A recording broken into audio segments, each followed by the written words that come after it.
Sang Kuryang jatuh cinta dan melamar Dayang Sumbi, tidak tahu bahwa itu ibunya. Dayang Sumbi melihat bekas luka di kepala Sang Kuryang, terkejut menyadari itu anaknya. Dayang Sumbi memberi syarat membuat perahu raksasa dalam satu malam jika ingin menikah. Sang Kuryang memanggil jin dan membangun perahu raksasa serta membendung sungai. Dayang Sumbi menggagalkan pekerjaan dengan membuat fajar palsu. Sang Kuryang marah, menendang perahu hingga terbalik jadi gunung tangkuban perahu. Inilah sepenggal kisah terciptanya Gunung Tangkuban Perahu. Sampai bertemu di cerita selanjutnya ya. Jangan lupa like, subscribe, komen, dan share.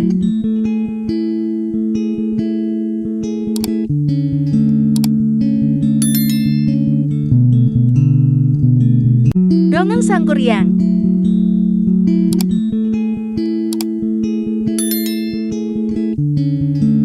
Dayang Sumbi duduk menenun di bal bambu, lalu benang jatuh. Ia memanggil anjing setianya, Tumang, untuk mengambilkan.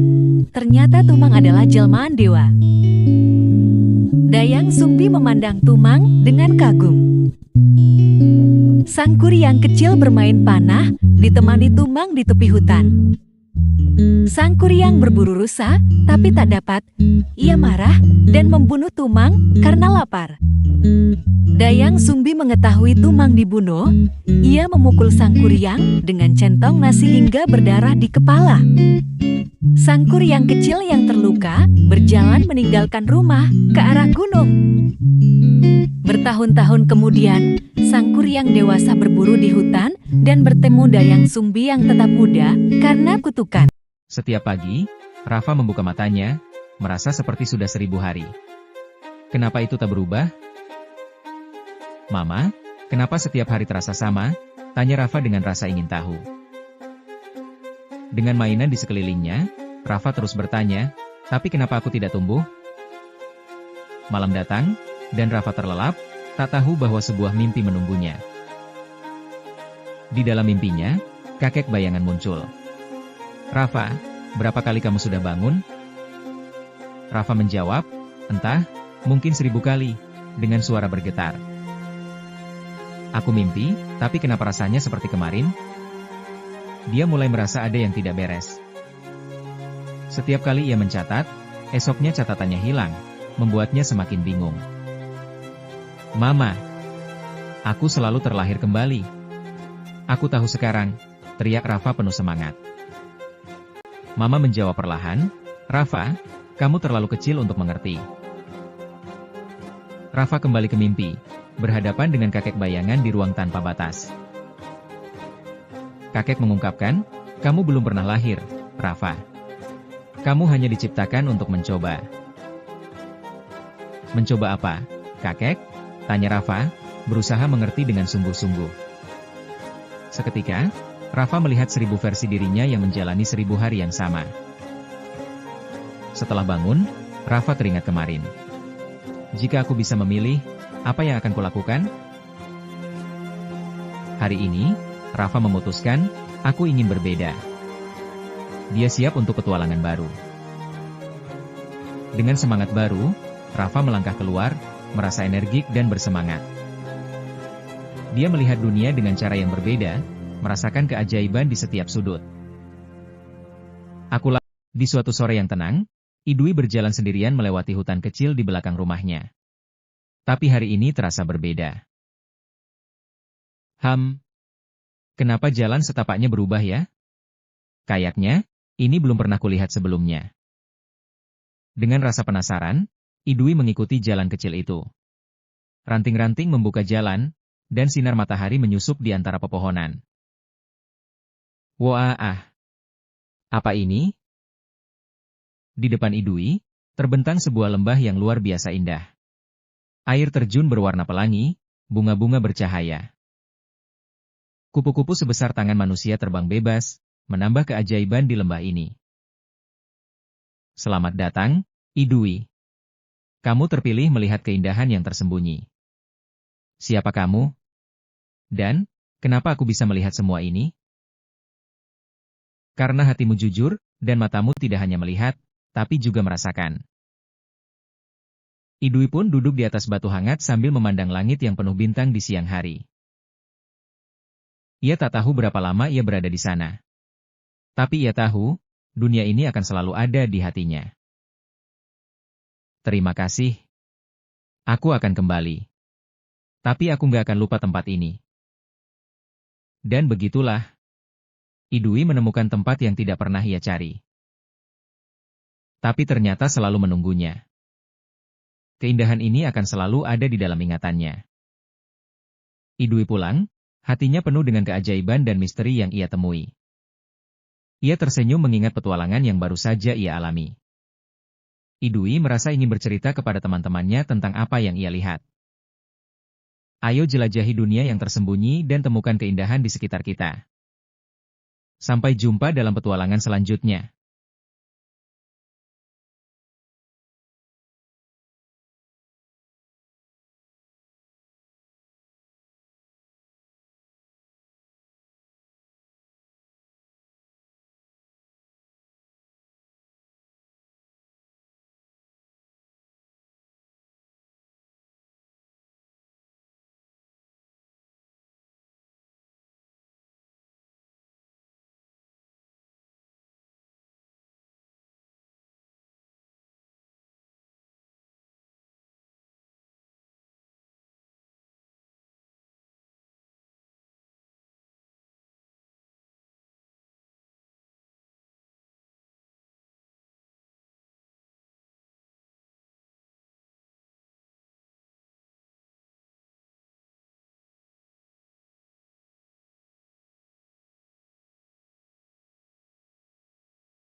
Di sebuah desa yang asri, mari kita kenal bawang merah dan bawang putih, dua gadis kecil yang sangat berbeda dan penuh warna.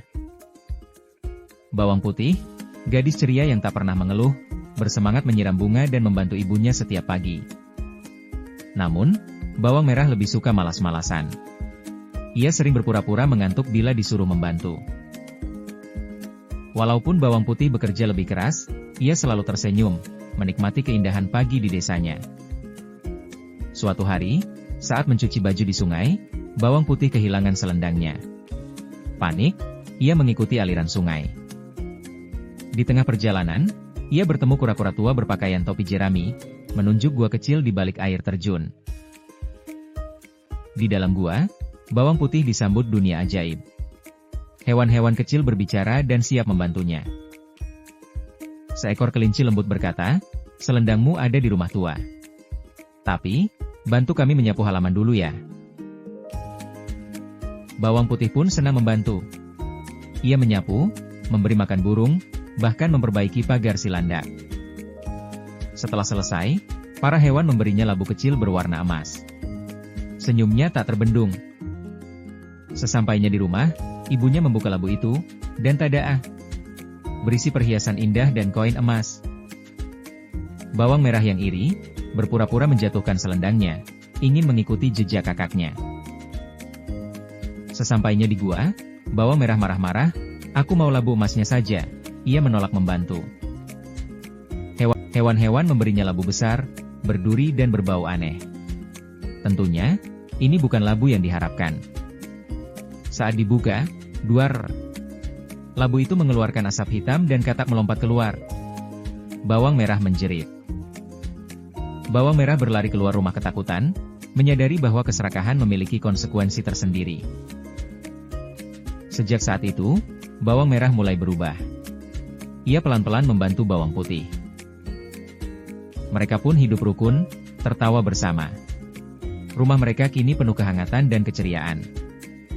Dan kura-kura tua itu masih muncul diam-diam, tersenyum sambil mengangguk pelan di halaman. Jadi, yuk jadi anak baik hati.